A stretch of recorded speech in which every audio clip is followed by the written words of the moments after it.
2,50 m, ce qui est le cas souvent. Ouais. 1 kW, 1000 watts vont chauffer 10 mètres carrés au sol.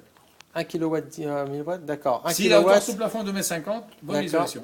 D'accord. Voilà. Si la hauteur sous plafond dépasse ou inférieure à 2,50 m, Ouais. on applique la règle 40 watts mètre cube. C'est une règle universelle. Hein. De toute façon, même si vous mettez du chauffage gaz ou ce que vous voulez, Vous pouvez me la répéter, la règle? 40 watts par mètre cube. 40 watts par mètre cube, d'accord. Voilà. Donc si vous avez une hauteur sous plafond de 2,50 m, D'accord. La maison bien isolée, 1 kW, c'est-à-dire 1000 watts, Ouais, ouais. vont chauffer 10 mètres carrés au sol. D'accord. Autrement dit, si vous avez un poêle qui fait 5 kW, 5000 watts, il va chauffer 50 mètres carrés. D'accord. Pour une maison, Normal. bien isolée, normal. Si une maison PVC, franchement... Oui, vous c'est-à-dire, chauffez 200 avec. Je dirais pas 200, parce qu'en réalité, après, il y a l'autre problème, c'est la convection naturelle. Vous chauffez au moins le double.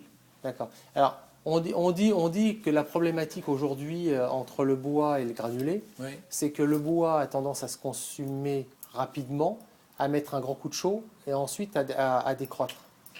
Alors, maintenant, la plupart des bons fabricants, ça c'est très ancien. Ouais. Ils ont pratiquement tout le monde font des poêles à feu continu. C'est-à-dire, en réalité, une fois, c'est-à-dire, on peut maintenir la combustion une dizaine d'heures. D'accord. C'est-à-dire une fois, et pour cela, en réalité, il faut expliquer tout simplement aux clients. Les clients, ils arrivent facilement après. Hein. Ouais. Il faut, pour arriver à une durée de combustion de 10 heures, il faut avoir beaucoup de braise, c'est-à-dire avoir 2 cm de braise. 2 cm. Ah, parce que c'est-à-dire ça permet de monter en température dans la chambre de combustion. D'accord. Deuxième condition, il faut mettre suffisamment de bois. C'est-à-dire qu'il ne Ouais. faut pas mettre une bûche ou deux, il faut mettre ce qu'il vous demande, 4 bûches par exemple. D'accord. Ok. Vous rentrez 4 bûches là-dedans? Ah oui, oui. Vous les mettez en hauteur? On s'en fiche après. D'accord. Ok. D'accord. Après, ensuite, donc, il faut mettre, comment dire, il faut avoir beaucoup de braise pour la température de la chambre de combustion, mettre suffisamment de bois. Ouais. Il faut que le bois soit d'une essence dense, c'est-à-dire il faut qu'il soit de chien, charme, être, boulot, etc. D'accord. Il ne faut pas que les arbres fruitiers, ça brûle relativement vite. Ok. Voilà. D'accord. D'accord. Mais même si ce n'est pas interdit. Hein. Ah ouais. La seule chose qui est interdit en France, pas dans toutes les régions, c'est de ce qui est résineux. D'accord. Parce que dans certaines régions, c'est autorisé. Bon. Ok. Après, ensuite, il faut, par exemple, vous avez l'arrivée d'air de combustion, il faut qu'il soit, je dirais, au minimum, il faut qu'il soit toujours en position centrale, pas au maximum. D'accord. D'accord. Il la bloque pratiquement en position centrale ici. Ouais. Voilà. D'accord. Et après, ensuite, il faut que le bois soit sec. Ouais. C'est-à-dire, quand vous achetez le bois, c'est autorisé. Hein. C'est réglementaire. Le fournisseur, s'il ne triche pas, il peut vous fournir jusqu'à 24%. C'est énorme. Voilà. Donc, il faut que le client amène le bois chez lui et le stocker au moins 2 ans. À l'abri d'humidité. Quand on dit à l'abri d'humidité, vraiment dans un abri à bois. D'accord. Ça peut être dans une cave? Ah, c'est encore mieux, oui. C'est dans une cave, par exemple. C'est encore mieux. Il y a pas D'accord. Mais s'il y a ceux qui mettent ça dans le jardin avec une bâche, etc., c'est même pas la peine, on reste toujours au-delà de 20. D'accord, ça marche. D'accord. Donc, bien stocké. Voilà, ça doit être stocké. Si vous faites ces appliquez ces conditions-là, et vous mettez suffisamment de bois, vous baissez. Après, là, on est en position moyenne, vous mettez en position le plus faible, ça tient toute la nuit.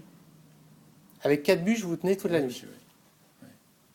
Nous, pour un foyer fermé, hein, on a un foyer fermé ici qui fait 15 kW et demi parce qu'on n'a pas de source de chauffage, on a allumé un peu le matin. Vous voyez, moi, j'ai pas froid. On peut tenir, par exemple, toute la nuit avec le bois. Mais dans notre foyer fermé, il fait 15 kW et demi, c'est énorme. On ne va pas mettre quelques bûchettes, on met carrément de troncs d'arbres. D'accord, ok. Alors là, on a un problème, on a exactement le même problème avec les granulés. Si les granules, vous les mettez dehors, ça prend l'humidité aussi. Non, vous ne pouvez pas, c'est marqué partout. On ne peut pas, c'est pas possible. Ça doit, même s'il est vraiment séché, il doit être entreposé au sec. D'accord. Mais alors, par contre, c'est interdit, presque interdit par le fabricant d'utiliser des granulés humides. Parce que ça pose vraiment des problèmes. Par contre, si vous mettez du bois humide, c'est pas méchant, vous allez encrasser votre conducteur, vous allez provoquer un incendie, je n'en sais rien, mais c'est pas interdit en soi. Alors pourquoi aujourd'hui on me dit que le granule est plus intéressant en termes de... Je vous en prie. Bonnes vacances, au revoir.